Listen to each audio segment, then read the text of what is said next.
The neo-Renaissance facade of this building is enough to deter most people. The veterinary school was in operation in the late 20th century and has been abandoned for many years.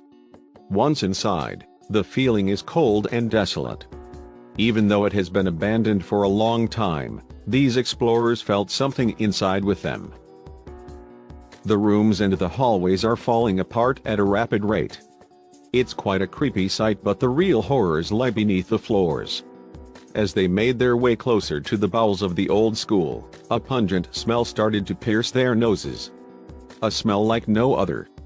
When they started to head downstairs, the smell became so bad that a few of the explorers had to leave. It was the smell of old formaldehyde, like that in your high school science class. Take that smell and times it by 10. When the few that could bear the smell made it downstairs, their jaws hit the floor when they saw nearly 100-year-old containers full of dead animals. Some recognizable and others just grotesque organs sealed in a jar of thin delicate glass. The head of a calf joined with the leg of a cat was reported by one explorer. There were brains and different animals everywhere. Hundreds of them. The smell was worse than anything they could describe. It took everything for them not to vomit during the exploration. The containers and jars of animals and animal organs were hidden in the basement of this school for almost 100 years, sitting in the dark waiting to be discovered again. They were expecting a mad scientist to jump out and stick a needle of some concoction into their necks and drag them into his secret lab for experimentation. The school was moved and this location was shut down in 1991, but most of these are the original specimens the scientists would study and teach with when the school opened nearly 100 years ago. According to the label, these are a dog's mammary glands.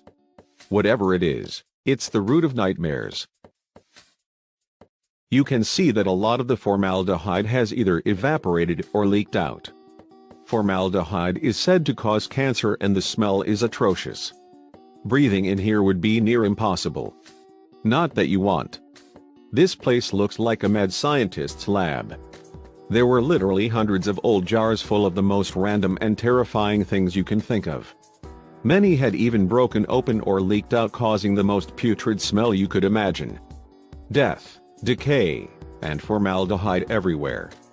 When the explorers left the building, they said people could smell them from across the street. They said it was absolutely awful. I seriously can't even imagine just how bad this building would smell. I'm sick to my stomach from the pictures. These guys must have iron stomachs to withstand this place.